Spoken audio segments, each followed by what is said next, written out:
Okay,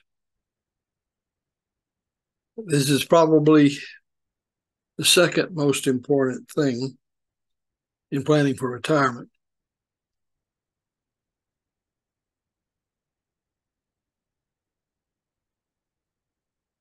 But even more important is retiring with no debt.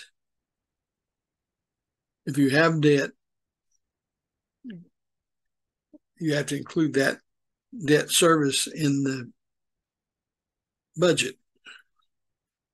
And you just don't have a lot to spare if you're going to really enjoy your retirement. So retire debt free. Now, of the places to retire, probably Florida and Texas are the most affordable. I like Florida because the retirees contribute so much to the economy here. The state has a lot of programs set up specifically for retirees that may not be available in other places. So let's go look at my budget. Well, let's start with the income. My income consists of Social Security benefits and a small pension. So that comes out to $41,544 per year.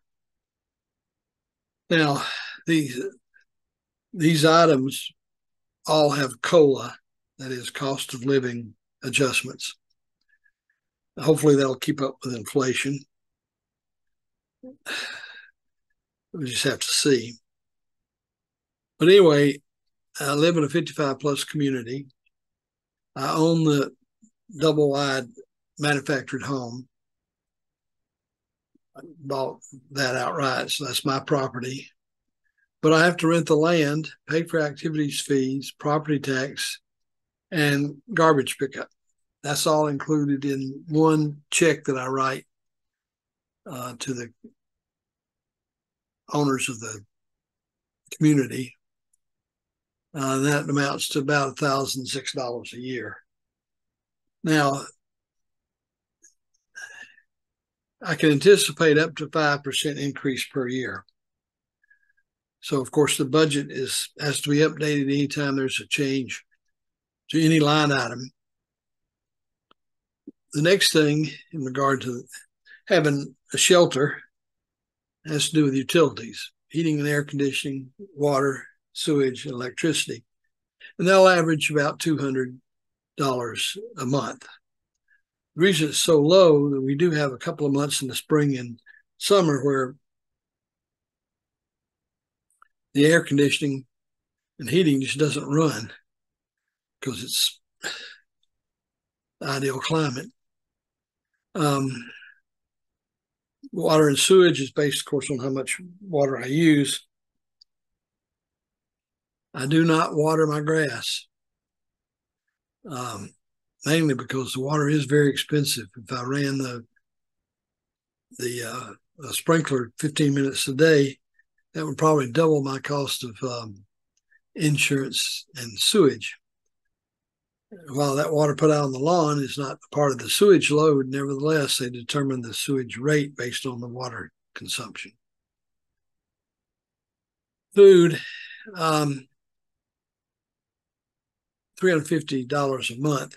That does not include any eating out. That's just food I prepare in-house.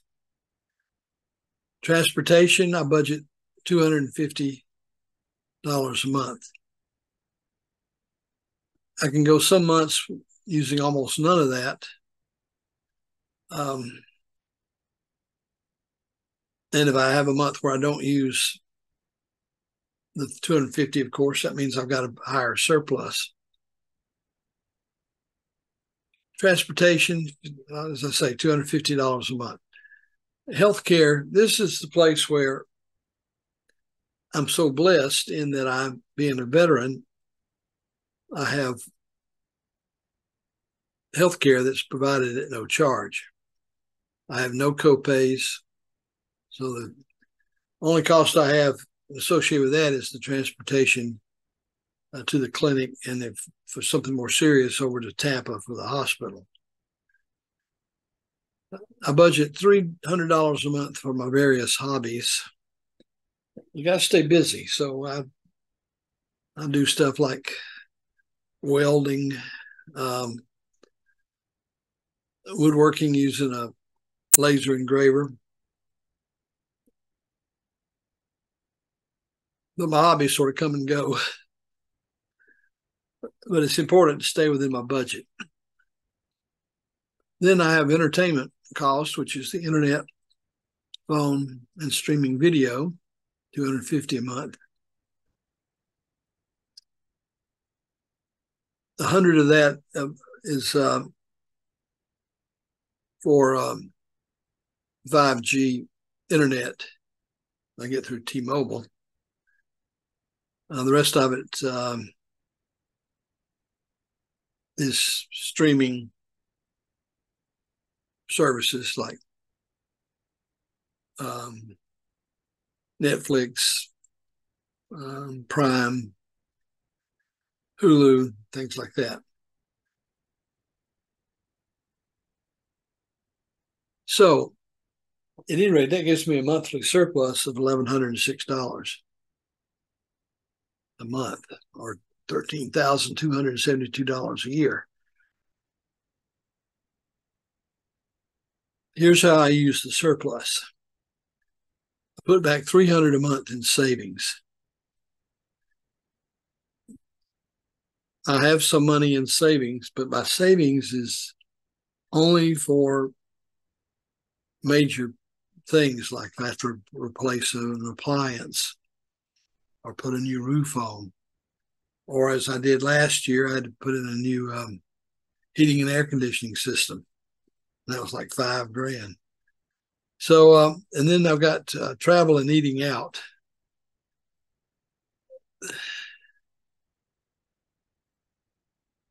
At $806 a month. Now,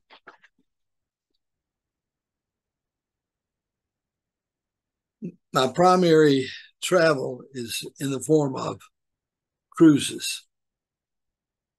So one of the things I like so much about the cruise is that I get a wide variety of food included in the price of the cruise. And I get a big variety of food, which living alone, it's hard to do that just being one person. I mentioned in an earlier video that I thought I would buy a vacuum sealer for my leftovers, and I've done that. I haven't received it yet, but it's on order. So anyway, that gives me a surplus after those items of zero. Now, obviously, as anything on this changes, I have to change my spreadsheet. And it may mean moving allowances from one area to another. Because aside from my Social Security and pension, everything else is subject to change. And my income and pension does have a COLA. It's cost of living adjustment. So also, this is where the VA healthcare comes in handy. I do carry Part A on Social Security, but none of the others, because that's provided by the VA. That's a huge thing.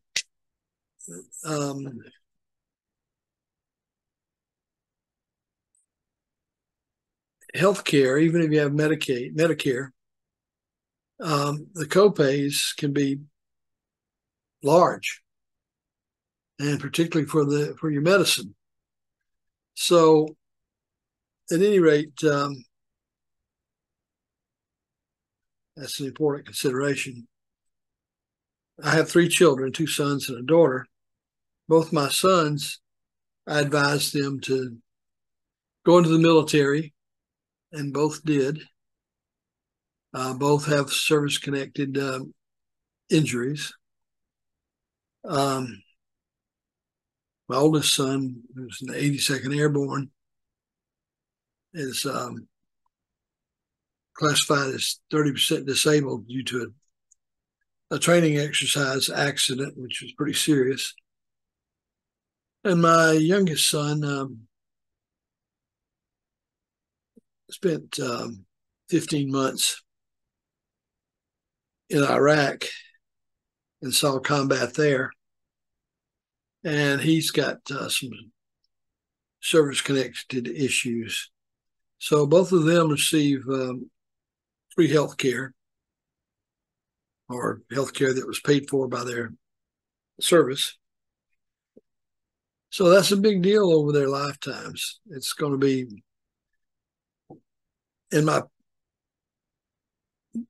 what I'm going to say now is very political, so take it for whatever you want to.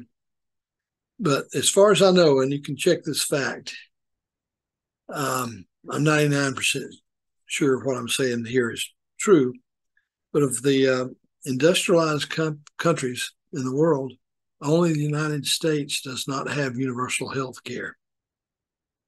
So everybody else is wrong and we're right, right? I don't think so. Now I know in some countries people complain about their health care, having to wait in line and have to go through a queue to get the service and whatnot. But you haven't been here and had health care that was sometimes unaffordable. In other words, you just didn't have it. So anyway, until that day comes that we're not feeding the insurance companies, your health care in retirement is a serious consideration and can really put a dent in your budget. So anyway, that covers the budget. You got to do one. You got to stick with it. Going in debt in retirement is a downward spiral. It's a killer. So I try to have enough money to replace like the roof, like I did my air conditioning unit recently. Any plumbing issues, appliance failures, anything like that has to come out of my savings. And right now I have enough to handle all that, unless it all comes in 1 year. So at any rate, your budget's got to be the thing you live by or die by, however you want to look at it. If you have any questions about this, please put them in the comments and I'll do my best to answer them. If I get a lot of questions about a particular subject, that may prompt me to do a supplemental video, but I'm happy to answer any of those questions.